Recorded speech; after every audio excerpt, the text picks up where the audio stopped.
একদিন এক খরগোশ তার গতির জন্য অহংকার করছিল। সে বলেছিল, আমি দৌড়ালে কেউ আমাকে ধরতে পারবে না, আমি পৃথিবীর সবচেয়ে দ্রুত। কাসিম সেটা শুনে হেসে বলল, হয়তো তুমি দ্রুত, কিন্তু প্রতিযোগিতা করলে দেখা যাবে কে জেতে। খরগোশ অবাক হলো। তুমি ধীরে ধীরে হাঁটা কাছিম, তুমি আমার সাথে দৌড়ে নামবে?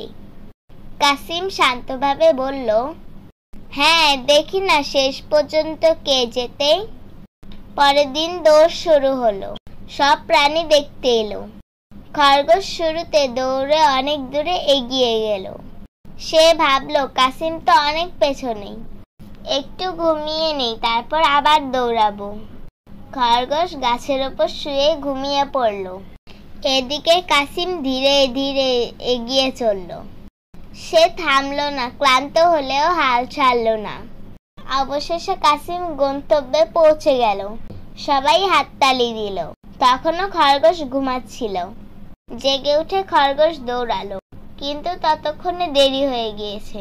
খরগোশ লজ্জা পেয়ে বলল, আমি অহংকার করেছি। ধৈর্য আর পরিশ্রমই আসল জয় এনে দেয়। অহংকার করলে হারতে হয়। ধৈর্য আর পরিশ্রম সবসময় সফলতা দেয়।